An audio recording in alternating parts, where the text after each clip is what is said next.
26 ফেব্রুয়ারি super এইটের দ্বিতীয় ম্যাচে জিম্বাবুয়েকে হারালো ভারত। দারুণ এই জয়ের ফলে সুপার এইটে নিজেদের দ্বিতীয় ম্যাচে এসে প্রথম জয়ের দেখা পেল টিম ইন্ডিয়া। পরের ম্যাচে প্রতিপক্ষ ওয়েস্ট ইন্ডিজ, যা অলিখিত কোয়ার্টার ফাইনালে পরিণত হয়েছে। অর্থাৎ যে দল জিতবে তারাই যাবে সেমিফাইনালে। আইসিসি টি-20 বিশ্বকাপের সুপার এইট পর্বের ম্যাচে জিম্বাবুয়েকে 72 রানের বড় ব্যবধানে হারিয়েছে ভারত। দারুণ এই জয়ের ফলে সুপার এইটে এসে নিজেদের দ্বিতীয় ম্যাচে এসে প্রথম জয়ের দেখা পেল টিম ইন্ডিয়া। পরের ম্যাচের প্রতিপক্ষ টিম ওয়েস্ট ইন্ডিজ, যা এখন অলিখিত কোয়ার্টার ফাইনাল হিসেবে পরিণত হয়েছে।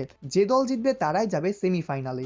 চেন্নাইয়ের মা সিদ্ধার্থম স্টেডিয়ামে টসে জিতে আগে ভারতকে ব্যাটিংয়ে পাঠায় জিম্বাবুয়ে। ভারতের হয়ে এদিন ওপেনিংয়ে নামেন সঞ্জু স্যামসন এবং অভিষেক শর্মা। ধুমধার একটা ব্যাটিংয়ে গিয়েছে ভারতের ইনিংস। শুরু থেকে আগ্রাসী ছিলেন দুই ওপেনার, রান তুলেছেনও দ্রুত গতিতে। ওপেনিং জুটিতে এসেছিল 47 রান। 15 বলে 24 রানের ইনিংস খেলে বিদায় নেন সঞ্জু স্যামসন। এরপর অভিষেক শর্মার সাথে যোগ দিয়েছেন ঈশান কিষান। আগ্রাসী ব্যাটিং চালিয়ে গেছেন ঈশান এবং অভিষেক। জিম্বাবুয়ে বলারদের পিটিয়ে তক্তা বানিয়েছেন দুজনেই। উইকেটের চারপাশে খেলেছেন দারুণ সব শট, বের করেছেন একের পর এক দুর্দান্ত বাউন্ডারি। অভিষেক ছুঁয়ে ফেলেন 50ও। দলের 120 রানের মাথাতে থেমেছেন ঈশান কিষান, তিনি করেন 24 বলে 38 রান। অভিষেক আরো কিছুক্ষণ ক্রিজে টিকে ছিলেন। দলীয় 150 রানের মাথাতে আউট হওয়ার পূর্বে 30 বলে 55 রানের এক দুর্দান্ত ইনিংস খেলেন অভিষেক শর্মা। এরপর ক্রিজে জুটি বাঁধেন অধিনায়ক সূর্যকুমার যাদব এবং হার্দিক পান্ডিয়া। দুজনের ধুমধারাক্কা ব্যাটিংয়ে ভারতের রানের চাকা সচল ছিল। জিম্বাবুয়ে বলারদের কচু কাটা করে রান তুলেছেন হার্দিক এবং সূর্যকুমার, তারা দুজনেই। 13 বলে 33 রানের ইনিংস খেলে দলের 172 রানের মাথাতে বিদায় নেন অধিনায়ক সূর্যকুমার যাদব।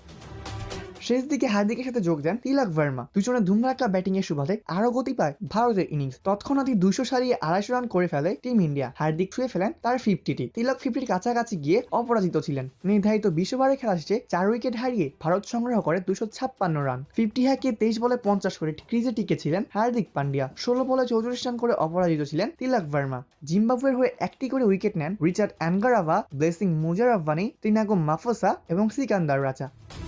ভারতের দেওয়া 256 রানের লক্ষ্য তাড়া করতে নেমে শুরুটা ভালোই করে জিম্বাবুয়ে। দুই ওপেনার বায়ান ব্রেনেট এবং তাদিওয়ানসি মারুমানির ব্যাটে চড়ে গিয়েছে জিম্বাবুয়ের ইনিংস। মারুমানি দেখে শুনে আঁকালেও বেনেট ছিলেন খুব আগ্রাসী। উইকেটের চারপাশে দারুণ সব শট খেলে বের করেছেন অনেক রান। পাওয়ার প্লে 6 ওভারে বিনা উইকেটে জিম্বাবুয়ে তোলে 44টি রান। পাওয়ার প্লে শেষেই থেমেছেন মারুমানি। 20 বলে 20 রান করে দলের 44 রানের মাথায় আউট হয়েছেন মারুমানি। এরপর 9 বলে 6 রান করে আউট হয়েছেন ডিওন মায়ার। এরপর ক্রিজে এসেছেন অধিনায়ক সিকান্দার রাজা। ভেনেটের সাথে ক্রিজে দারুণভাবে জমে যান রাজা।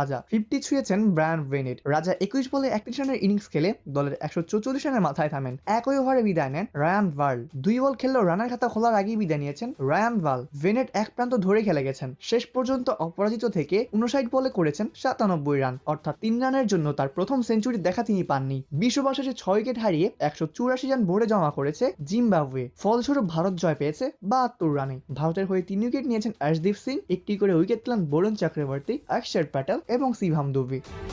অপূর্ব দাস, ফ্লেভার্স নিউজ।